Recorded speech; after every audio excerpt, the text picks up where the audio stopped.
Hola chicos, ¿cómo están? Bienvenidos a Nino Esculapio. En la cátedra de hoy vamos a tener farmacología clínica y la vamos a orientar a un caso clínico.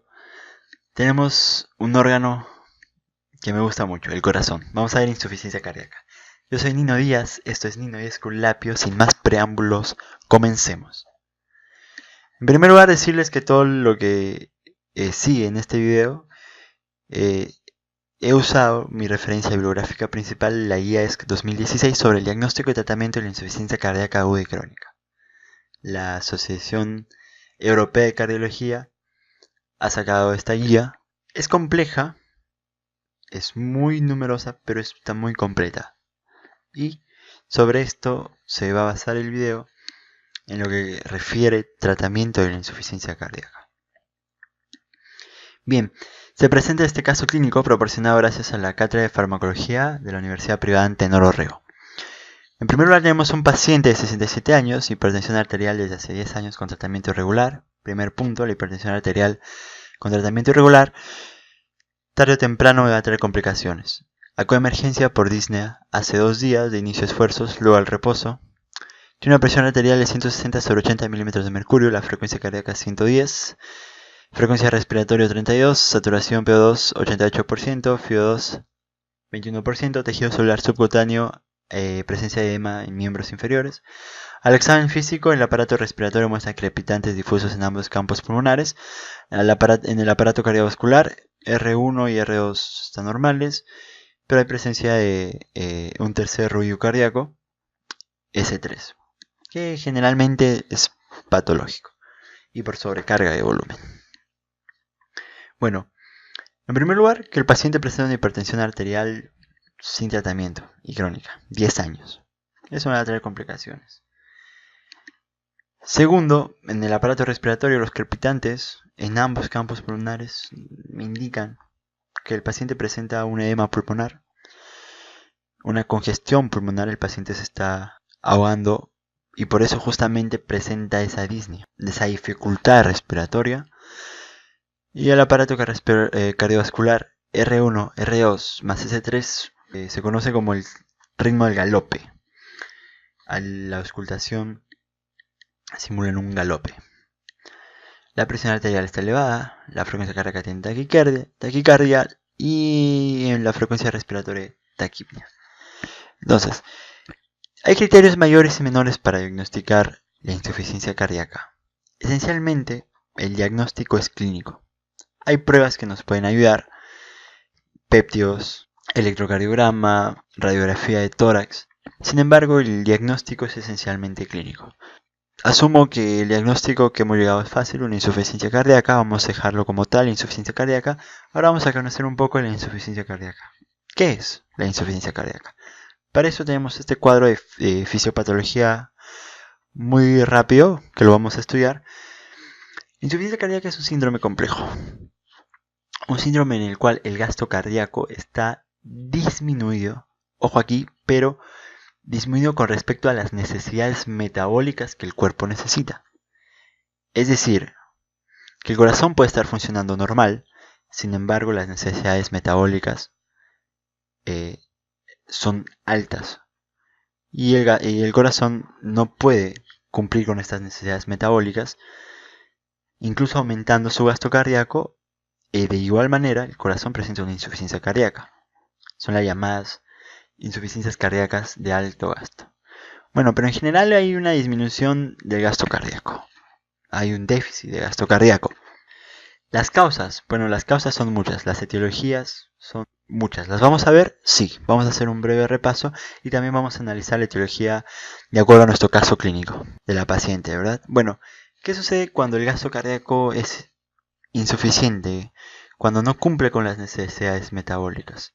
El cuerpo es inteligente y lo primero que hace es intentar compensar esa disminución del gasto cardíaco. Entonces el organismo rápidamente intenta compensar el gasto cardíaco. Lo hace por dos mecanismos importantes. Los dos más importantes son la activación por este lado, seguimos la flecha, del sistema renina-angiotensina y la activación del sistema nervioso simpático. Nosotros ya sabemos que el renina-angiotensina-aldosterona empieza por la liberación de renina, angiotensina 1, viene la enzima convertidora del angiotensinógeno, se convierte en angiotensina 2, va hacia las glándulas suprarrenales y hay liberación de este mineralocorticoide que es la aldosterona. Entonces, todo el objetivo de esta vía de activación es aumentar el flujo, aumentar el gasto cardíaco. ¿Cómo lo hace? Aumentando en los riñones, reteniendo líquido. Es decir, saca potasio, mete sodio al organismo y el sodio por ósmosis empieza a contener líquido. Y hay un aumento del líquido intravascular, aumento por lo tanto del gasto cardíaco. Es decir, es un mecanismo, ojo aquí, que a corto plazo en la insuficiencia cardíaca nos ayuda a mantener el gasto cardíaco, nos ayuda a compensar este déficit de gasto cardíaco. El otro sistema que se activa para compensar esta deficiencia es la activación del sistema nervioso simpático. Brevemente, el corazón sabemos que está inervado tanto por el sistema nervioso simpático como el parasimpático. El simpático lo activa, lo excita y el parasimpático lo inhibe. En este caso se activa el sistema nervioso simpático para mejorar, el ionotropismo, es decir, la contractilidad, mejorar también la frecuencia cardíaca, elevar la frecuencia cardíaca con el único objetivo de mejorar el gasto cardíaco. Es decir, tanto el sistema renina-angiotensina-aldosterona como el sistema nervioso simpático se activan para compensar esta deficiencia del gasto cardíaco que se está generando. Al mismo tiempo también va a haber vasoconstricción, elevación de la resistencia vascular periférica, para mantener a órganos perfundidos, para mantener una presión arterial media adecuada, con el objetivo de mantener órganos perfundidos. ¿Ok? ¿Claro hasta ahí? Perfecto. Ahora, ¿qué más se genera con el sistema renina-angiotensina? El sistema de renina-angiotensina, con la retención de líquidos en el espacio intravascular, me va a generar, primero, seguimos esta flecha, me genera el aumento del retorno venoso y por tanto hay un aumento de las presiones diastólicas cardíacas. ¿Qué es esto? Bueno, no es otra cosa que un aumento de la precarga. Un aumento del contenido con el cual el líquido, el corazón se está llenando. ¿Por qué? El organismo entiende que no hay flujo, entonces aumenta el líquido, aumenta la precarga y aparentemente con ese aumento de la precarga el corazón bombearía más sangre. Es decir, si aumenta la cantidad de sangre que le llega al corazón, estaría aumentando la cantidad de contracción del corazón. Todos estos mecanismos que se activan, tanto renina, angiotensina, aumento de la precarga, vasoconstricción, aumento de la poscarga para mantener una presión arterial media constante, todos los mecanismos en esta enfermedad a corto plazo son beneficiosos. Y incluso pueden mantener a un paciente asintomático. Pasar el tiempo, esos mecanismos a largo plazo generan más insuficiencia cardíaca. Un poco paradójico, pero así es. Esos mecanismos tanto neuro o humorales, aldosterona, sistema nervioso simpático y mecanismos mecánicos, que es el aumento de la precarga, hacen algo sobre el corazón. Si seguimos la flecha, aldosterona, vasoconstricción, precarga, generan remodelación cardíaca.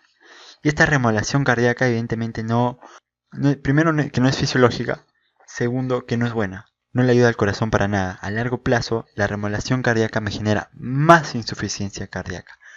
Es decir, esto es un círculo vicioso en el cual yo voy a empeorar la situación del paciente. El paciente, si sigue y no se controla este círculo vicioso, el paciente va a empeorar porque va a generar más insuficiencia cardíaca. Conociendo la fisiopatología, en este caso, vamos a poder dirigir nuestro tratamiento hacia un paciente. Bueno, entonces estábamos hablando sobre la fisiopatología. Yo te habría dicho que uno de los mecanismos que se activan es el sistema renina-angiotensina, porque el cuerpo necesita líquido, es lo que entiende el riñón. Necesita mejorar este gasto cardíaco. Pero el riñón no hace una diferencia a que si el corazón está mal o simplemente porque la volemia está baja. Entonces el objetivo del renin-angiotensina es aumentar la precarga. ¿Ok? Aumentar con la cantidad con la que el corazón se llena en la diástole. Nosotros cuando estudiamos fisiología cardíaca aprendemos una ley muy importante, que es la ley de Frank-Starling. En resumidas palabras, esta ley dice que todo lo que le llega al corazón, este músculo lo puede expulsar. ¿Cómo es esto? Acá tenemos una curva de un corazón normal y de un corazón con insuficiencia cardíaca. Vamos a interpretarla. En este eje tenemos la precarga y en este eje tenemos el volumen sistólico. Vamos con la precarga. Bueno, entonces imaginemos que el organismo cuando hace ejercicio, qué sé yo, necesita más sangre, necesita más flujo, necesita más perfusión, más oxígeno, más nutrientes. En un corazón normal se aumenta la precarga, se aumenta el llenado ventricular, la distensión de estas fibras, por lo tanto, y eso es aumento de la precarga. Por ejemplo, ha aumentado desde el punto A de precarga, aumento hacia el punto B de precarga. Pero ¿qué es lo peculiar? ¿Qué observo en esta curva? Yo he aumentado mi precarga y mira cuánto se ha disparado el volumen sistólico. Es decir, el volumen sistólico o el volumen de eyección ha aumentado. El volumen sistólico aumenta. Y esto es principio de Frank-Starling. Es decir, que mientras se aumente la precarga, obviamente hasta un cierto punto, el volumen sistólico aumenta eficazmente y responde a las necesidades metabólicas que requiere el cuerpo. Esto pasa en un corazón normal, en un corazón donde no hay daño. Pero ¿qué pasa en un corazón insuficiente? Observamos esta curva. ¿Ok? Yo voy a hacer lo mismo, me muevo de este punto a este punto. ¿Qué observamos? Aumento la precarga porque el organismo necesita más flujo, pero ¿qué nos damos cuenta con respecto al volumen sistólico? El aumento ha sido poco, un aumento mínimo, a comparación con un corazón normal. El aumento ha sido elevado, moviéndome desde un punto A a un punto B, y el aumento ha sido muy reducido, moviéndome de nuevo desde un punto A a un punto B, y eso es lo que sucede en un corazón ineficaz. Hay retención de líquidos, sin embargo, ese aumento de la precarga, el corazón es insuficiente y no va a poder responder al aumento de la precarga. Y evidentemente, esa precarga va a generar más insuficiencia cardíaca y va a generar síntomas retrógrados.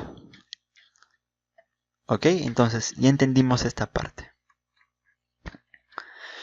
Ahora, dentro de las etiologías de la insuficiencia cardíaca, antiguamente se hablaba de una insuficiencia cardíaca sistólica e insuficiencia cardíaca diastólica. Ahora hablamos de una insuficiencia cardíaca con disminución de la fracción de expulsión y la insuficiencia cardíaca con la fracción de expulsión normal o conservada.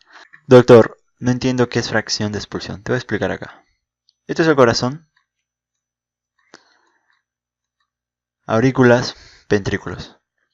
El ventrículo se llena con una cierta cantidad, que es aproximadamente 120 mililitros. Pero cuando se eyecta en la sístole, se eyectan aproximadamente 70 mililitros. ¿Qué es la fracción de eyección? O la FE, o la fracción de expulsión, es igual al volumen sistólico sobre el volumen telediastólico, o el volumen de llenado ventricular. Y esto generalmente, y si a esto lo multiplico por 100, generalmente me va a dar obviamente un porcentaje y me va a dar la fracción de expulsión. Ok, ahora, la fracción de expulsión es muy importante, sí, porque me permite clasificar a la insuficiencia cardíaca fracción de expulsión reducida, menor al 40%, porque lo normal es que sea un porcentaje del 50%, y insuficiencia cardíaca con conservación de la fracción de expulsión. Pero doctor, si el corazón es insuficiente, ¿por qué la fracción de expulsión se mantiene conservada? Te explico de nuevo, otro gráfico. Acá está tu corazón, arriba aurículas, acá ventrículos. Imagínate que tu corazón se hipertrofia. y se hipertrofia el ventrículo de una manera concéntrica. ¿Qué estoy haciendo acá? Estoy reduciendo la capacidad de esta cámara. Por lo tanto, si antes en la diástole se llenaba con 120 mililitros, ahora se va a llenar con, por ejemplo, 80 mililitros. Y sumado a eso, con la contracción del corazón está normal, o también puede estar mal, pero asumiendo que la sístole cardíaca está normal, como no ha llenado suficientemente, también está disminuyendo el volumen sistólico. Por lo tanto, con el criterio anterior de cuánto era mi fracción de eyección, era volumen sistólico sobre volumen telediastólico, vamos a decir que el volumen sistólico está disminuyendo y que el volumen telediastólico también está disminuyendo. Por lo tanto, como es una división y si esto lo multiplico por 100 obviamente, la fracción de eyección va a estar conservada, porque ambos factores que la determinan disminuyen. Sin embargo, acá no. En la insuficiencia cardíaca con fracción de expulsión reducida, solo disminuye el volumen sistólico, porque lo que está mal es la sístole, pero el corazón llena normal en diástole. No hay alteración en la diástole, en el llenado ventricular.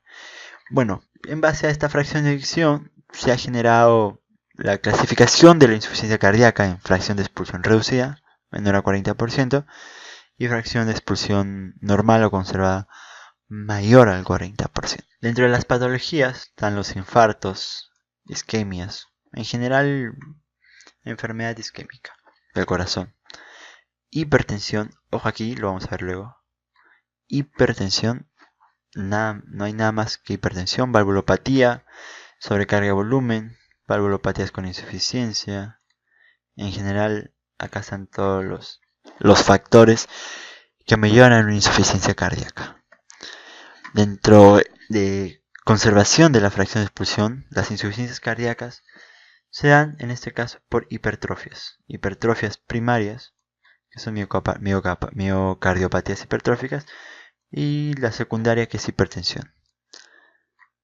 Doctor, no entiendo.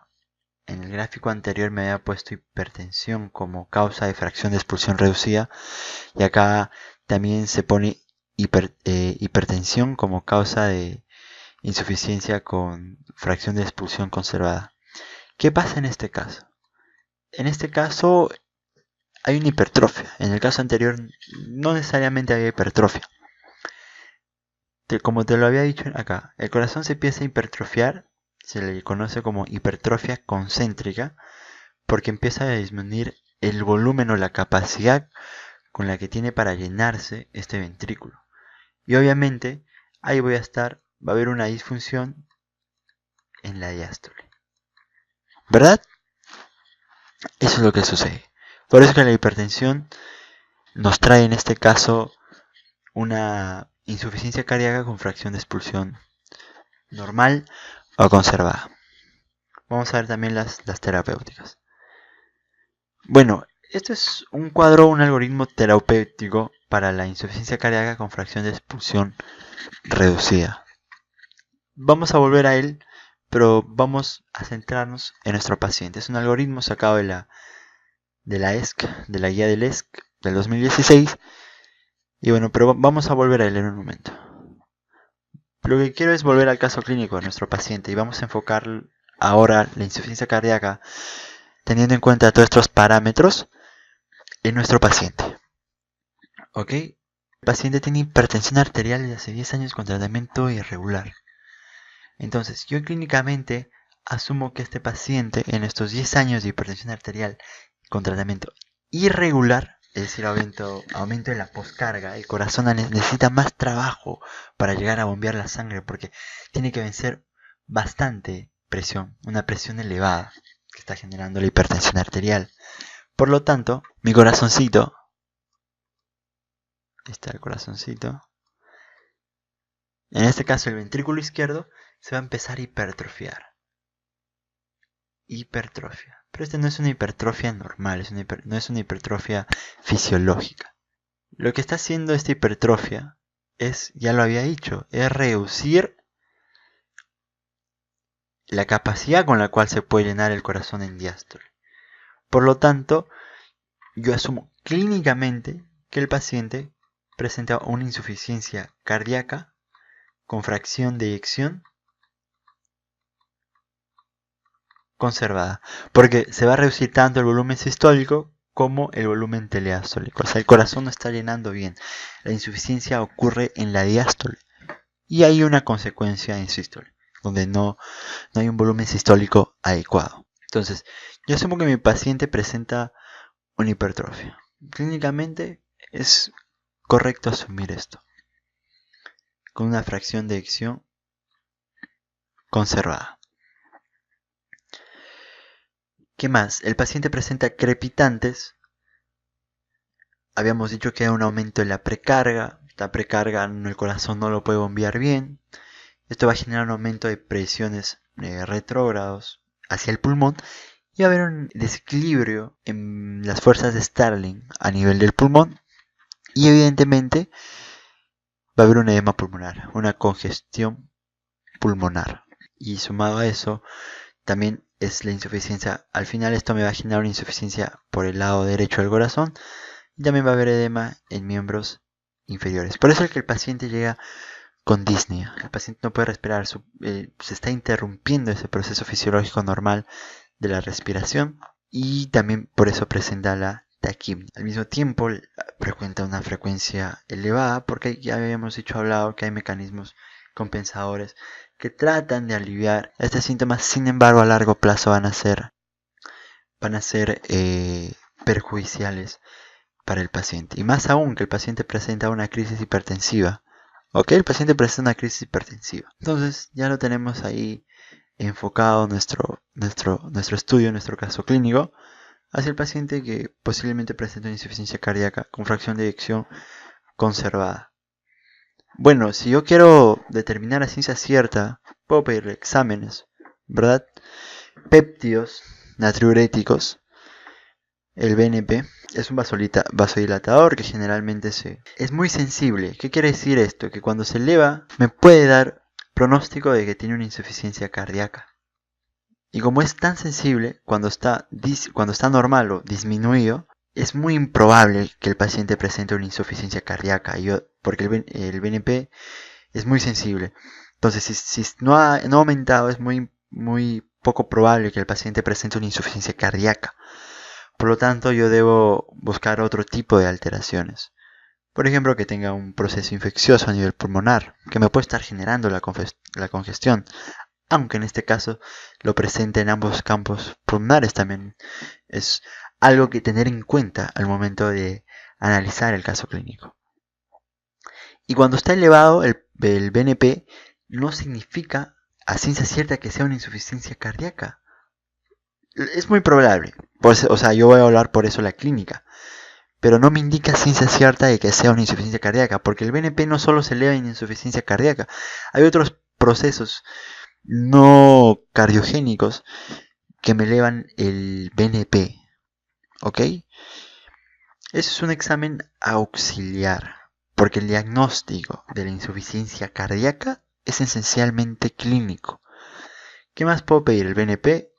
Le puedo pedir al paciente una radiografía de tórax para ver la congestión pulmonar, para ver si hay cardiomegalia, si hay hipertrofia, si el corazón ha crecido, si hay una posible hipertrofia ventricular, etc. Ahí evalúo el índice cardiotorácico.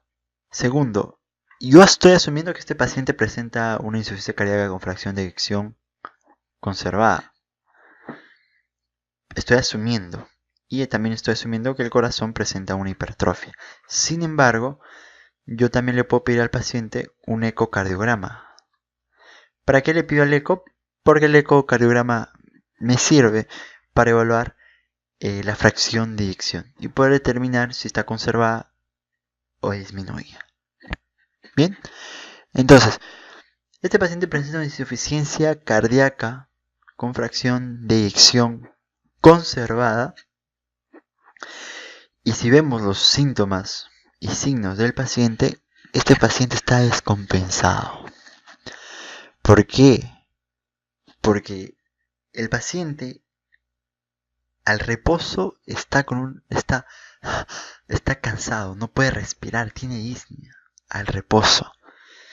¿Y cómo sé que está descompensado? Por sus signos vitales, una presión arterial alta, está disminuyendo la PO2, la saturación de PO2. Y también hay la clasificación de la NIA, de la New York Heart Association, que divide a la insuficiencia cardíaca en estados funcionales: clase 1, clase 2, clase 3, clase 4. El paciente presenta de manera súbita, de manera aguda, en primer lugar, disnea, pero al esfuerzo, que es clase 2. Sin embargo, luego va a evolucionar a clase 3, pero el paciente me llega a emergencia en clase 4, donde al reposo el paciente ya presenta disnea, el paciente no puede respirar. Esta es otra clasificación. La que vamos a usar para el caso clínico es la clasificación de la NIA. El paciente evolucionado a clase 4. El paciente tiene riesgo de morir. ¿Ok? Y hay que tener mucho cuidado con esto. Nuestro tratamiento tiene que, en primer lugar, tiene que ir enfocado a compensar al paciente. Entonces, quiero decirles algo: el diagnóstico final de este paciente es insuficiencia cardíaca aguda, porque los signos y síntomas han empeorado de manera rápida, de manera súbita, si lo queremos llamar así. Entonces, el paciente presenta una insuficiencia cardíaca aguda descompensada. El paciente hay que tratarlo de manera rápida porque se nos puede morir. Clínicamente, al paciente, cuando nosotros evaluamos al paciente, vamos a hablar si el paciente presenta congestión, es decir, presenta edema, y le vamos a llamar a este paciente que está húmedo, según la ESC. Y en el caso de que no haya congestión, le vamos a decir seco. Ahora, en un paciente con insuficiencia cardíaca aguda, de acuerdo a su presentación clínica, el paciente también me puede llegar con hipoperfusión. Es decir, que el paciente, una fracción de eyección muy baja, ¿verdad? En este caso hablamos de un paciente caliente y de paciente frío. Caliente cuando el paciente llega a insuficiencia cardíaca, pero presenta buena perfusión, está caliente, no hay palidez. Y un paciente frío en el cual la piel de las extremidades están muy frías, pálidas, etc. Es una clasificación clínica que le da, y de acuerdo a eso vamos a tratarle al paciente. Porque en este caso, el paciente en primer lugar hay que compensarlo. Y lo compensamos y luego tratamos la causa que está generando esa insuficiencia cardíaca. Que en este caso el paciente, en el caso clínico, es la hipertensión arterial de 10 años y que no está siendo tratada regularmente. Entonces, primero tenemos la sospecha de que el paciente presenta insuficiencia cardíaca aguda. Evaluamos su perfil. El paciente primero está congestionado. Es un paciente húmedo y, ¿qué más está? El paciente tiene incluso una presión elevada, no hay signos de hipoperfusión. El paciente está caliente. Entonces, en nuestro perfil es un perfil húmedo y caliente. De acuerdo a este perfil clínico, yo le voy a dar tratamiento al paciente para compensarlo. Entonces, ¿hay congestión? Sí, el 95% de los pacientes con ICA presentan congestión, se les conoce como pacientes húmedos. Sin embargo, hay un 5% de los pacientes con insuficiencia cardíaca aguda que no presentan congestión, que se les conoce como pacientes secos. Vamos a seguir. Ya determinamos que hay congestión, es un paciente húmedo clínicamente, según el ESC. Y vamos a ver, evaluamos ahora su perfusión. ¿Hay perfusión? Sí. Esto por ahora no nos importa, pero el paciente está perfundido siguiendo este algoritmo. Lo que le vamos a dar en el tratamiento tiene que estar enfocado a la congestión. Cuando yo le haga el tratamiento al paciente, vamos a evaluar, vamos a enfocar la congestión, porque el paciente se nos puede morir si sigue con esa congestión, con ese edema pulmonar, y evaluar otra cosa, que el paciente tiene una crisis hipertensiva. El paciente presenta una crisis hipertensiva y lo primero que yo tengo que hacer es compensar, ya se los había dicho. Al mismo tiempo, la ESC nos da recomendaciones para este tipo de pacientes con insuficiencia cardíaca con fracciones de eyección conservada. Entonces, primero, si volvemos a mi caso clínico, el paciente, nuestro objetivo terapéutico inicialmente tiene que estar en compensarlo. Muy aparte de tratar la insuficiencia cardíaca o la hipertensión arterial, nuestro plan terapéutico inicial está en compensarlo. ¿Cómo lo vamos a compensar? Con sus signos vitales. Primero la presión, una crisis hipertensiva elevada, la frecuencia cardíaca, la frecuencia respiratoria y mejorar esta saturación de oxígeno. También mejorar el edema que presenta en el pulmón. Es fundamental. La ESC refiere que darle diurético al paciente, un diurético, ojo, y es la piedra angular en el tratamiento inicial de un paciente descompensado por insuficiencia cardíaca aguda. Entonces, yo lo primero que hago es compensarlo. ¿Cómo voy a pensar a compensar? Bueno, a mi paciente primero le voy a dar, vamos a empezar a generar nuestro plan terapéutico. El paciente está descompensado, por lo tanto, lo primero es que le voy a dar un diurético para ayudarle, ¿verdad? Para eliminar esa sobrecarga de volumen o sobrecarga de líquidos que presenta en el pulmón, incluso en miembros inferiores. El diurético de preferencia puede ser un diurético de asa, la furosemida. Segundo lugar, al paciente hay que tratarle esa crisis hipertensiva que presenta. Vamos a darle un vasodilatador. La guía refiere que hay que darle un vasodilatador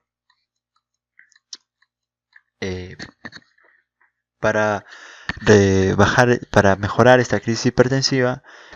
Lo que yo le puedo dar es la nitroglicerina, que es un vasodilatador. Entonces, con esto estoy empezando a compensar al paciente. Segundo, las recomendaciones que se da en la ESC es que se recomienda el tratamiento con oxígeno para los pacientes con insuficiencia cardíaca aguda y la saturación de PO2 menor a 90%. El paciente presenta una SpO2 de 80 y tantos, 86, 87 por ahí. Entonces hay que darle tratamiento con oxígeno para compensar al paciente. Vamos a darle oxígeno terapia. Cuarto, le podemos dar un beta bloqueante. ¿Por qué le vamos a dar el beta bloqueante? Porque el paciente, ojo aquí, el paciente tiene una frecuencia cardíaca elevada. Y le vamos a dar el beta bloqueante para disminuir también la activación del sistema nervioso simpático. Hay que tener mucho cuidado con el beta bloqueante, porque teniendo en cuenta que es inotrópico negativo. Sin embargo, se le da al paciente. No está contraindicado en este caso, porque el paciente no está hipotenso, no hay hipotensión. Porque si le doy un beta bloqueante y el paciente tiene hipotensión, lo voy a complicar, lo voy a deprimir aún más. Entonces, a mi paciente, en primer lugar, en esta insuficiencia cardíaca aguda, teniendo en cuenta el plan terapéutico, lo que siempre hay que recordar es que hay que compensar al paciente, hay que compensarlo. ¿Cómo lo compensamos? Con el tratamiento que habíamos dicho: diurético, vasodilatador porque presenta una crisis hipertensiva, oxigenoterapia, un beta bloqueante para disminuir la frecuencia cardíaca. Y de esta manera yo estoy compensando al paciente, teniendo en cuenta que el pilar angular de todo esto es el diurético, porque si no el paciente puede morir por la disnea que presenta, puede morir ahogado. ¿Ok? Y ya en segundo lugar vamos a tratar la comorbilidad, que en este caso es tratar la hipertensión arterial. Esto va a ser después ya en hospitalización, cuando yo ya llegue a compensar a mi paciente. El paciente cuando ya no se encuentra descompensado, yo voy a empezar a tratar la hipertensión arterial. Lo fundamental es compensar a mi paciente. Ya hemos visto los fármacos que podemos utilizar. Volvamos a este punto. En caso que el paciente con la insuficiencia cardíaca llegue congestionado y si a eso le aumentas que la perfusión es inadecuada, a este paciente incluso se les receta inotrópicos positivos, obviamente, como la dioxina dobutamina. En el caso clínico de mi paciente, únicamente mi plan terapéutico es darle un vasodilatador porque tiene hipertensión y darle un diurético para compensar al paciente. Entonces mi plan terapéutico final en este caso clínico es darle un diurético, furosemida, un vasodilatador como nitroglicerina, oxigenoterapia y por ahí le aplico el beta bloqueante. ¿Ok? casan todas las recomendaciones que se da al paciente. Eso ocurre en una insuficiencia cardíaca aguda porque hay que compensar al paciente, sea sistólica o diastólica, hay que compensarlo, porque el paciente va a llegar a una sobrecarga de volumen. ¿Ok? Pero ¿qué sucede de manera crónica? Vamos a volver. ¿Qué sucede de manera crónica? De manera crónica, cuando el paciente ya no haya hecho una descompensación, de manera crónica, el paciente va a presentar una activación prolongada de todos estos sistemas que estamos viendo. Entonces, cuando es crónico el problema y es una fracción de eyección reducida, ahí sí el tratamiento es este algoritmo que vemos acá, donde mi pilar fundamental es un IECA como el captopril, un beta bloqueante y por tercero un antagonista de los receptores de la aldosterona, cualesquiera que se quieras usar. ¿Cuál es el objetivo de este pilar angular que se muestra en este algoritmo? Es evitar todos estos mecanismos activados a largo plazo que en general me van a causar mayor remodelación cardíaca y por ende mayor insuficiencia cardíaca. Y el objetivo de este plan terapéutico con este gold estándar de estos 3 tipos de fármacos es aumentar la calidad de vida del paciente, disminuir la morbimortalidad en los pacientes y evitar hospitalizaciones.